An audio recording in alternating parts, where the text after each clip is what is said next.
ในเอพิโซดนี้เราจะมาพูดถึงหนังสือ Quiet ครับพลังของคนที่กล้าอยู่อย่างโดดเดี่ยวหรือคนที่กล้าทำอะไรคนเดียวในเอพิโซดนี้ผมมีโอกาสได้นำหนังสือของคุณซูซานเคนมาเรียบเรียงผ่านพอดแคสต์ครับทำไมการเป็นมนุษย์ introvert หรือการกล้าที่จะทำอะไรคนเดียวเป็นจุดเริ่มต้นของความคิดสร้างสรรค์หลายอย่างในชีวิตในขณะที่โลกสมัยใหม่มองว่าคนที่กล้าเปิดเผยตัวเองคนที่กล้าแสดงความเป็นตัวของตัวเองจะเป็นคนที่ประสบความสำเร็จแต่แท้จริงแล้วมันมีมิติบางอย่างที่ลึกซึ้งมากกว่านั้นฉะนั้นครับในเอพิโซดนี้เราจะมาเรียนรู้พลังของคนที่กล้าทำอะไรคนเดียวผ่านหนังสือ Quiet ครับ You are listening to The Library Podcast.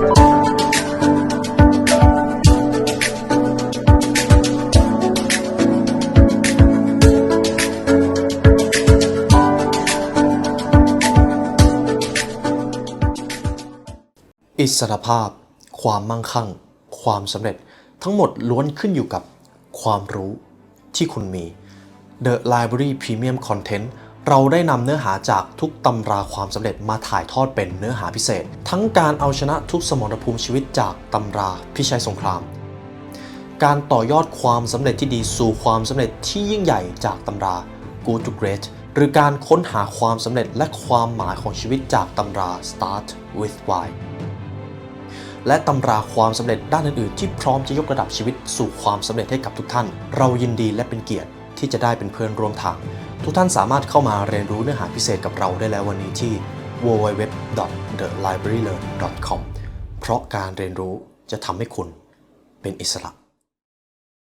ในเอพิโซดนี้ผมมีโอกาสได้นำหนังสือเล่มนี้มาทำครับ The Power of Introvert in a Can't Stop Talking ต้องบอกก่อนว่าหนังสือเล่มนี้ไม่ได้เหมาะกับ introvert เพียงอย่างเดียว extrovert ก็สามารถเรียนรู้ได้ความน่าสนใจของหนังสือเล่มนี้ก็คือจุดเริ่มต้นของคุณซูซานเคนผู้เขียนเล่มนี้เขาบอกว่าในโลกยุคใหม่เราให้คุณค่ากับคนที่กล้าเปิดเผยตัวเองมากเกินไปจนทำให้เรารู้สึกว่าคนที่เป็นคนเก็บตัวคนที่ไม่กล้าเปิดเผยตัวตนของตัวเองจะรู้สึกว่าถูกด้อยค่าในสังคมแต่แท้จริงแล้วคนที่มีความเก็บตัวคนที่กล้าทำอะไรคนเดียวมีขุมพลังบางอย่างที่เราควรจะเรียนรู้จากเขาเช่นกันก่อนอื่นผมอยากให้ learner สำรวจตัวเองผ่านคำถามของคุณซูซานเคนก่อนเขาได้ถามไว้ว่าตัวท่านชอบอยู่กับผู้คนมากมายหรือชอบที่จะอยู่คนเดียวมากกว่ากันผมเชื่อว่าคำตอบนี้อาจจะออกไปในแนวทาง 50-50 หลายท่านอาจจะเชื่อว่าการออกไปเจอคนการไปเจอประสบการณ์กับผู้คนย่อมเปิดทางสู่ความสำเร็จมากกว่าแต่ในขณะเดียวกันบางคนก็มองว่าการใช้เวลาอยู่กับคนเดียวให้มากกว่ามันคือช่วงเวลาที่เราจะได้ตกผลึกกับความคิดตรงนี้แหละครับคือสิ่งที่กำลังถกเถียงกันมาจนถึงทุกวันนี้แต่ก่อนอื่นมันจะมีเรื่องหนึ่งที่ผมเชื่อว่าหลายท่านอาจจะให้คุณค่ากับสิ่งนี้สังคมอาจจะมองว่าคน extrovert เป็นคนในอุดมคติเพราะคน extrovert กล้าไปเจอคนกล้าเจรจากล้าต่อรองมันคือบุคลิกที่น่าเรียนรู้จากความเป็นผู้นำในขณะที่คนเก็บตัวมักถูกมองว่าเป็นคนอ่อนแอและไม่เหมาะกับตำแหน่งที่มีอำนาจทุกท่านคิดว่าเรื่องนี้จริงขนาดไหนครับต้องบอกก่อนว่าสิ่งที่ผมเพิ่งพูดไปเมื่อกี้คือแนวคิดหรือชุดความคิดของคนส่วนใหญ่ก็ว่าได้ผมเองก็ยังมีความเชื่ออ่อนๆว่าการที่เราจะประสบความสำเร็จการที่เราจะเป็นผู้นำได้เราต้องมีความเป็น extrovert อ่อนๆฉะนั้นครับหนังสือเล่มนี้จะมาท้าทายความคิดนั้นครับเธอได้ท้าทายความคิดว่าแท้จริงแล้วคนที่ชอบเข้าสังคมกับคนเก็บตัวสามารถเรียนรู้จากกันและกันได้เราสามารถอยู่กับธรรมชาติของตัวเองได้ไม่มีใครดีไปกว่าใครดังนั้นผมจะพา learner มาเริ่มต้นเรียนรู้กับบทเรียนหนังสือ Quiet กันบทเรียนที่1ที่ผมจะพูดถึงครับซึ่งกฎข้อนี้เป็นสิ่งที่คุณซูซานเคนเขาพยายามจะบอกสิ่งหนึ่งที่เป็นความเชื่อที่ว่าความสำเร็จเชื่อมโยงกับการเป็น extrovert หรือคนชอบเข้าสังคมเรามักจะคิดว่ายิ่งคนเข้าสังคมเก่งและเข้าสังคมได้มากเท่าไหร่โอกาสประสบความสำเร็จก็จะมากขึ้นเท่านั้นความคิดนี้มาจากไหนจุดเริ่มต้นของแนวคิดนะครับมาจากวัฒนธรรมทางบุคลิกภาพซึ่งเป็นที่นิยมในหมู่ชาวอเมริกันหรือชาวตะวันตกนั่นเองหาก learner ได้ดูสังคมหรือวัฒนธรรมของชาวตะวันตกเขาจะกล้าแสดงออกเขาจะกล้าคิดกล้าพูดกล้าทำมันเลยเป็นภาพสะท้อนที่ว่างั้นแสดงว่าคนที่เป็นคนชอบเข้าสังคมเนี่ยมีโอกาสประสบความสำเร็จมากกว่าสิยิ่งมีคอนเนคชั่นเยอะยิ่งประสบความสำเร็จได้มากตอนนี้แหละครับมันคือคำถามที่จะเริ่มเกิดขึ้นสิ่งนั้นมันจริงขนาดนั้นหรือเปล่าหรือว่ามันเป็นแค่สิ่งที่เราคิดไปเองและถ้าย้อนกลับไปในช่วงต้นศตวรรษที่20 วัฒนธรรมนี้ได้ให้ความสำคัญอย่างมากเกี่ยวกับการเข้าสังคมครับหนังสือเกี่ยวกับการพัฒนาตัวเองในยุคนั้นก็จะสอนถึงวิธีการเก่งคนเข้าสังคมเพิ่มความโดดเด่นและสร้างอำนาจดึงดูดผู้คนให้มากขึ้นพ่อแม่ก็ยังย้ำเตือนด้วยซ้ำว่าอย่าปล่อยให้ลูกขี้อายหรืออ่อนโยนเพราะอาจจะมีผลกับชีวิตในอนาคตนั่นแหละครับเป็นจุดเริ่มต้นที่ว่าเราต้องเป็นคนเข้าสังคมสิเราถึงจะประสบความสำเร็จแต่แท้จริงแล้วมันคือสิ่งที่เกิดขึ้นจากวัฒนธรรมเท่านั้นเองแต่ทีนี้ครับคุณซูซานเคนก็ได้เอาคนที่ประสบความสำเร็จแต่เป็นคนที่ให้คุณค่ากับการเก็บตัวเข้าคนเหล่านี้มาครับการท้าทายความคิดนี้ตระหนักว่าความสำเร็จไม่ได้มีเฉพาะคนชอบเข้าสังคมเท่านั้นเพราะบุคคลที่ประสบความสำเร็จมากมายเช่นบิล เกตส์ ชาร์ลส์ ชวอป เบรนดา บาร์นส์และแม้แต่เครก นิวมาร์กผู้ก่อตั้ง Craigslist คนเหล่านี้เป็นคนชอบเก็บตัวและหลายท่านเองก็ยอมรับว่าการมีเวลาได้อยู่คนเดียวคือช่วงเวลาที่ยอดเยี่ยมที่สุดในการตกผลึกความคิดหากพูดถึงคนสำเร็จที่เป็น introvert ผมจะพูดถึงคุณบิล เกตส์คุณบิล เกตส์จะมีช่วงเวลาที่เป็น think week ครับ think week คือเขาจะปลีกวิเวกไปอยู่ในกระท่อมส่วนตัวของเขาช่วงเวลานั้นเขาจะไม่ได้ปฏิสัมพันธ์กับใครเลยและเขาบอกเลยว่าไอเดียที่เปลี่ยนแปลงโลกหลายอย่างมาจากช่วงเวลานั้นครับนั่นหมายความว่าธรรมชาติของแต่ละคนถูกสร้างมาไม่เหมือนกันบางคนจะมีประสิทธิภาพหรือประสิทธิผลสูงในช่วงเวลาที่อยู่คนเดียวและมีคนที่ประสบความสำเร็จและเป็น introvert อีกมหาศาลครับที่พวกเขาให้คุณค่ากับการอยู่คนเดียวใช้ความคิดสร้างสรรค์มากกว่าการออกไปหาคอนเนคชั่นกับผู้คนการมีคอนเนคชั่นการรู้จักคนเป็นเรื่องที่สำคัญครับแต่เมื่อใดก็ตามที่เราฝืนธรรมชาติตัวเองพาตัวเองออกไปเจอคอนเนคชั่นจนลืมไปว่าธรรมชาติของเราเหมาะกับการอยู่คนเดียวมากกว่านั่นแหละครับคือจุดที่เราจะต้องระวังการรู้จักตัวเองจึงเป็นเรื่องที่สำคัญและต้องบอกเลยว่าไม่ใช่แค่สังคมวัฒนธรรมตะวันตกเท่านั้นแต่บ้านเราเองก็คิดอยู่ครับว่าคนที่จะประสบความสำเร็จต้องเปิดเผยต้องเข้าหาคอนเนคชั่นอาจจะไม่จริงเสมอไปความจริงนี้ต่างจากความเชื่อที่ว่าการชอบเข้าสังคมเป็นหนทางเดียวสู่ความสำเร็จอาจจะเป็นเรื่องที่ไม่จริงมันแสดงให้เห็นถึงจุดแข็งและความสามารถของบุคคลที่ชอบเก็บตัวคนชอบเก็บตัวที่ประสบความสำเร็จแท้จริงอาจจะไม่ค่อยมีใครเห็นเขาเท่านั้นเองแต่รู้ตัวอีกทีเขาก็ได้สร้างบางสิ่งบางอย่างเปลี่ยนแปลงโลกไปแล้วต่อไปจะเป็นบทเรียนที่2ครับเราต้องรู้จักความเป็นผู้นำที่แตกต่างกันข้อนี้ผมจะบอกว่าความเป็นผู้นำเรามักจะคิดถึงคนที่กล้าพูดกล้าคิดกล้าทำเหมือนที่ได้บอกไปในตอนแรกแต่แท้จริงแล้ว introvert คนที่ชอบเก็บตัวก็เป็นผู้นำได้เพราะอะไรคุณซูซานเคนเขาได้ยกตัวอย่างครับในซีกโลกตะวันตกมักจะชอบสไตล์ผู้นำแบบเปิดเผยเป็น extrovert พูดจาชัดเจนเข้มแข็งเด็ดขาดแน่นอนที่ผมพูดมาคือคุณสมบัติที่สำคัญของความเป็นผู้นำครับตรงนี้ผมต้องบอกก่อนว่าความเด็ดขาดความแน่นอนความชัดเจนเป็นสิ่งที่สำคัญมากเลิร์นเนอร์จะเห็นได้ว่าในซีกโลกตะวันตกจะมีผู้นำแบบ extrovert ค่อนข้างเยอะแต่ถ้ามองกลับมาที่ฝั่งตะวันออกหรือฝั่งเอเชียบ้านเรา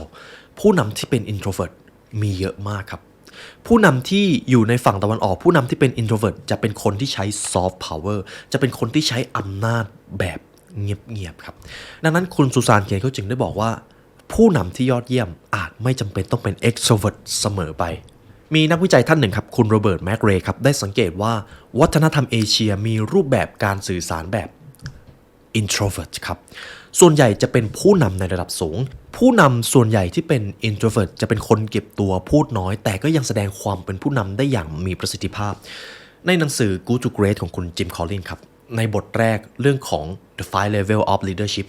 มีผู้นำที่ยอดเยี่ยมหลายท่านเป็นคนเก็บตัวเป็นคนที่ไม่ค่อยพูดเป็นคนที่ถ่อมตัวและมักจะส่งเครดิตความสำเร็จให้กับผู้อื่นฉะนั้นความจริงแล้วรูปแบบความเป็นผู้นำที่แตกต่างสามารถสร้างความสำเร็จได้อย่างเท่าเทียมกัน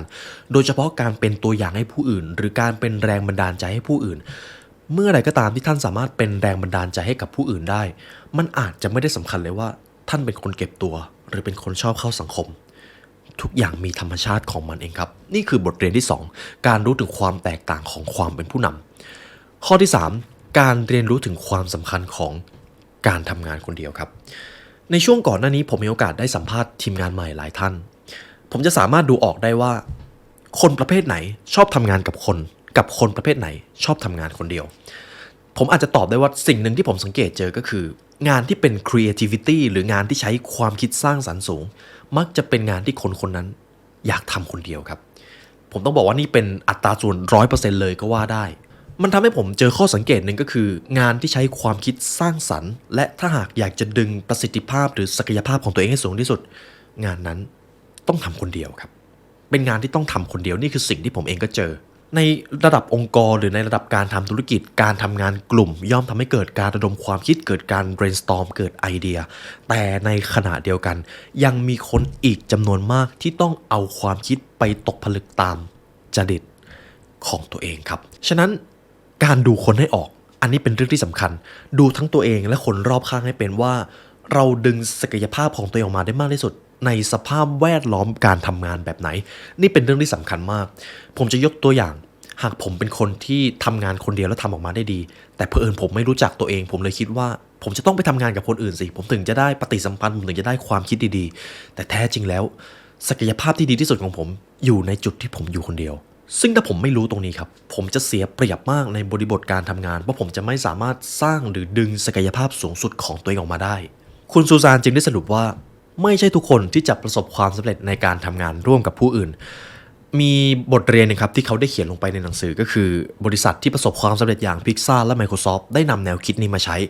เขาให้พนักงานตัดสินใจว่าคุณอยากจะทำงานคนเดียวหรืออยากจะทำงานร่วมกับผู้อื่นมากกว่ากันซึ่งพนักงานสามารถเลือกได้ครับทีนี้ความสบายใจในการทำงานก็จะเพิ่มมากขึ้นประสิทธิภาพและศักยภาพของพนักงานก็เพิ่มสูงขึ้นตามมาด้วยถ้าตระหนักถึงคุณค่าของการทำงานคนเดียวและให้ทางเลือกสำหรับคนเหล่านั้นประสิทธิภาพที่มันจะเกิดขึ้นย่อมสูงกว่าเดิมเพราะท้ายที่สุดแล้วมันคือการค้นหาความสมดุลที่ช่วยให้แต่ละคนเติบโตในแบบของตัวเองครับนี่คือบทเรียนอีกข้อหนึ่งที่สำคัญการรู้สภาพแวดล้อมของตัวเองทีนี้ผมจะพา learner มาที่บทเรียนข้อที่4 lesson number 4ครับจงเข้าใจธรรมชาติของตัวเองหากให้ผมเลือกข้อที่สำคัญที่สุดผมว่าข้อนี้เป็นคำตอบนั้นคุณซูซานเคนเขาได้เขียนเอาไว้ว่าทุกคนเติบโตในสภาพแวดล้อมที่แตกต่างกันบางคนรู้สึกว่าการไปเจอคนเยอะๆการไปงานสังสรรค์การไปคอนเสิร์ตคือสิ่งที่ทำให้เขารู้สึกสนุกมีชีวิตชีวาแต่ในขณะที่บางคนขอตัวไปทำกิจกรรมเงียบๆดีกว่าขอไปอยู่เงียบๆคนเดียวอ่านหนังสือดูภาพยนตร์คนเดียวอันนี้คือการชาร์จแบตในตัวเขาเองผมอยากจะถามเลิร์นเนอร์ทุกท่านเลยว่าหากพูดถึงการเติมพลังให้ตัวเองเลิร์นเนอร์ชอบแบบไหนครับอาจจะเป็นการไปเจอเพื่อนพาเพื่อนไปเที่ยวกับคนเยอะๆแต่ในขณะเดียวกันบางคนขออยู่เงียบๆขออยู่คนเดียวผมเป็นประเภทขออยู่คนเดียวครับซึ่งตรงนี้เราจะเห็นได้ชัดเลยว่าความชอบในการเติมพลังชีวิตแต่ละคนไม่เหมือนกันฉะนั้นเราจะไม่มีทางรับรู้ได้เลยว่าสิ่งที่ดีหรือสิ่งที่เราชอบอาจจะไม่ได้เหมาะกับเขาหากเราเข้าใจธรรมชาติของตัวเองนั่นเป็นเรื่องที่ดีแต่ในขณะเดียวกันเราก็ต้องให้เกียรติกับธรรมชาติของผู้อื่นด้วยการไปยัดเยียดความชอบของเราให้กับผู้อื่นเป็นสิ่งที่ไม่ควรกระทำเพราะ 1. เราจะสูญเสียความเชื่อมั่นซึ่งกันและกัน 2. มันคือสิ่งที่ทำไปก็ไม่เกิดอะไรเราจะเสียพลังงานครับคุณซูซานเคนจึงได้เน้นย้ำกฎข้อนี้อย่าบังคับให้ผู้อื่นเป็นไปในสิ่งที่ไม่ใช่ธรรมชาติของพวกเขารวมถึงตัวเราเองด้วยจงรับรู้ตัวเองจงรู้ธรรมชาติของตัวเองและให้เกียรติธรรมชาติของผู้อื่นนี่ผมพาทุกท่านมาที่บทเรียนข้อที่5ครับผู้นำที่เป็น extrovert มีประโยชน์ครับผู้นำที่เป็น extrovert เป็นที่ต้องการแต่ในขณะเดียวกันคนที่เป็นผู้นำแบบ introvert จะมีประโยชน์แบบนี้ครับหากพูดถึงในโลกธุรกิจในโลกของการบริหารองค์กรผู้นำที่เป็น extrovert คือสิ่งที่คนต้องการผู้นำที่กล้าแสดงความคิดเห็นที่กล้าออกคำสั่งจะเป็นคนที่คนต้องการครับแต่อย่างไรก็ตามมันจะมีบางสถานการณ์ที่ introvert ทำได้ดีกว่าเช่นอะไรมีการทดลองหนึ่งครับเขาได้เห็นว่าผู้นำที่เป็นคน extrovert จะเน้นการทำงานให้สำเร็จอย่างมีประสิทธิภาพในขณะผู้นำที่เป็น introvert จะรับฟังและให้ผู้อื่นทำงานตามสไตล์ของตัวเองผู้นำที่เป็น introvert มักจะกระจายอำนาจนั่นเองจะไม่ค่อยรวมอำนาจไว้ที่ตัวเองซึ่งแน่นอนครับประโยชน์มันก็จะแตกต่างกันไปไม่มีไหนดีไปกว่ากันแต่บุคลิกที่แตกต่างกันนี้เมื่ออยู่ในสถานที่ทำงานสามารถส่งเสริมจุดบกพร่องซึ่งกันและกันได้บริษัทที่นำโดยผู้นำที่เป็น extrovert ครับส่วนหนึ่งจะเผชิญกับความยากลำบากมากกว่าในช่วงวิกฤตเพราะจุดบกพร่องหนึ่งของผู้นำ extrovert ผู้นำ extrovert มักจะชอบเสี่ยงและตัดสินใจอย่างรวดเร็วครับบางครั้งการตัดสินใจอาจพลาดจนกลายเป็นการเดินถอยหลังในขณะที่คน introvert ส่วนใหญ่จะเป็นคนรอบคอบมักจะระมัดระวังและตระหนักถึงความเสี่ยงที่มากกว่าแต่ข้อเสียของ introvert ก็คือบางทีเขาอาจจะคิดเยอะเกินไปจนไม่ได้ลงมือทำดังนั้นผมบอกเลยว่าพอผมอ่านมาถึงตรงนี้ผมจะเริ่มรู้สึกได้ถึงความเป็นหยินกับหยางแล้ว ผมเริ่มรู้สึกได้ถึงความสมดุลไม่มีอันไหนดีหรือด้อยไปกว่ากันโลกนี้สร้างทุกสิ่งทุกอย่างมาอย่างมีเหตุผลครับนี่คือกฎข้อที่5ต่อไปจะเป็นบทเรียนข้อที่6จงเรียนรู้ที่จะปรับตัวคุณซูซานเคนเขาอยากจะบอกเราว่าไม่ว่าเราจะเป็นคนประเภทไหนก็ตามย่อมต้องเรียนรู้ที่จะปรับตัวให้เป็นอย่ายึดติดกับตัวตนของตัวเองมากจนเกินไปครับหากเราเป็นคนเก็บตัวการเรียนรู้จากคนที่ชอบเข้าสังคมอาจเป็นอีกทางเลือกหนึ่งที่ฉลาดในการพัฒนาตัวเองหากเราเป็นคนที่ชอบเข้าสังคมตัดสินใจหุนหันพลันแล่นลองเอาข้อดีของคนเก็บตัวมาใช้ดูอันนี้อาจจะทำให้เราได้ตกผลึกความคิดบางอย่างก็ได้คุณซูซานเคนครับเขาได้เขียนเอาไว้ว่าจุดแข็งที่แตกต่างกันระหว่างคนเก็บตัวและคนเปิดเผยสิ่งสำคัญคือต้องปรับตัวและหาสมดุลที่เหมาะกับสถานการณ์ต่างๆในชีวิตถ้าคุณรู้ว่าเมื่อไหร่ต้องแสดงจุดยืนของตัวเองหรือเมื่อไหร่ควรรับฟังความคิดเห็นของผู้อื่นมันเป็นเรื่องที่สำคัญนี่ต่างหากคือศาสตร์และศิลป์ในการบริหารชีวิตคุณต้องเรียนรู้ที่จะปรับรูปแบบการสื่อสารและความเป็นผู้นำเพราะไม่ว่าอย่างไรก็ตามทุกอย่างสามารถเปลี่ยนแปลงได้นั่นคือ growth mindset เราสามารถปรับเปลี่ยนพฤติกรรมของเราให้เหมาะสมตามวัตถุประสงค์หรือความปรารถนาของเราบุคลิกภาพของเราก็เปลี่ยนแปลงได้เช่นกันทุกอย่างเปลี่ยนแปลงได้ทุกอย่างพัฒนาได้นี่คือกฎข้อที่6ครับจงปรับตัวให้เป็นนี่ก็เป็นข้อสรุปที่ผมนำมาจากหนังสือ Quiet ครับความน่าสนใจของหนังสือเล่มนี้ก็คือได้แผ่ขยายเรื่องของการเป็นคนเก็บตัวกับการเป็นคนเปิดเผยมากขึ้นต้องยอมรับว่านี่คือความจริงที่ว่าตั้งแต่ผมเด็กๆผมมักจะถูกสอนว่าเราต้องเป็นคนกล้าเปิดเผยกล้าแสดงออกสิถึงจะประสบความสำเร็จผมเชื่อว่าทุกท่านตอนอยู่ในระบบการศึกษาก็เจอสถานการณ์ทำนองนี้แต่แท้จริงแล้วบางทีเราอาจจะมองข้ามความสามารถหรือศักยภาพของคนเก็บตัวแบบไม่คาดคิดเพราะท้ายที่สุดแล้วทุกอย่างที่ถูกสร้างมาจะมีเหตุผลอยู่เสมอดังนั้นครับจุดที่คุณซูซานเคนจะย้ำเสมอเลยก็คือทุกอย่างมีข้อดีข้อเสียและที่สำคัญเราสามารถปรับเปลี่ยนพฤติกรรมของตัวเองตามความเหมาะสมที่เราปรารถนาได้แต่ไม่ว่าอย่างไรเราต้องรู้ธรรมชาติของตัวเองก่อนเราต้องรู้ถึงจุดเด่นจุดด้อยของตัวเองหากเรารู้ว่าเราทำงานในสภาพแวดล้อมแบบไหนแล้วดึงศักยภาพของตัวเองออกมาได้นั่นแหละครับ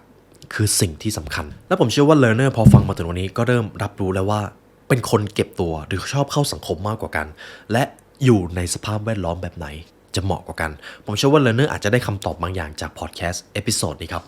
นี่ก็เป็นอีกพาร์ทหนึ่งที่ผมพูดถึงเรื่องของการเป็น introvert ในช่วงแรกเริ่มตั้งแต่ทำ The Library มาผมบอกเลยว่าเนื้อหาของการเป็น introvert เป็นคนเก็บตัวมักจะถูกพูดถึงค่อนข้างบ่อยเพราะ1คนเก็บตัวถูกมองข้ามบ่อยครับและ2ในวัฒนธรรมความสำเร็จโดยเฉพาะฝั่งตะวันตกให้คุณค่ากับการเป็นคนกล้าแสดงออกหรือเป็นคนเปิดเผยมากเกินไปนี่แหละครับคือสิ่งที่เป็นเหตุผลที่ผมนำบทเรียนนี้มาไว้ในพอดแคสต์นี่ก็เป็นบทเรียนที่ผมสรุปมาให้เลิร์นเนอร์ทุกท่านในเอพิโซดนี้นะครับหากฟังมาถึงตรงนี้ก็ขอขอบคุณและเป็นเกียรติมากที่ได้มาเรียนรู้ด้วยกันหากอยากใช้เวลาเรียนรู้ให้ลึกซึ้งกว่านี้ครับเลิร์นเนอร์สามารถเรียนรู้กับพรีเมียมคอนเทนต์ของพวกเราได้เป็นเนื้อหาตำราความสำเร็จจาก The Library โดยเฉพาะทั้งตำราพิชัยสงครามเนื้อหา 5am Club แบบเจาะลึกและรวมไปถึงเนื้อหาการบรรยายต่างๆที่ผมเอาไปบรรยายเวลาผมไปเป็นวิทยากรเนื้อหาทั้งหมดจะอยู่ในพรีเมียมคอนเทนต์ครับเพราะเราเชื่อมาตั้งแต่แรกแล้วว่าทั้งความสำเร็จความมั่งคั่งในชีวิตล้วนเกิดจากการพัฒนาความรู้และความเชี่ยวชาญของตัวเองและถ้าทุกท่านฟังมาถึงตรงนี้ก็ขอขอบคุณและเป็นเกียรติมากครับที่ได้มาเรียนรู้ด้วยกันในวันนี้ได้เวลาอันสมควรแล้วครับทีมงาน The Library และผมขอลาไปก่อนขอให้วันนี้เป็นวันที่ดีของทุกท่านครับสวัสดีครับ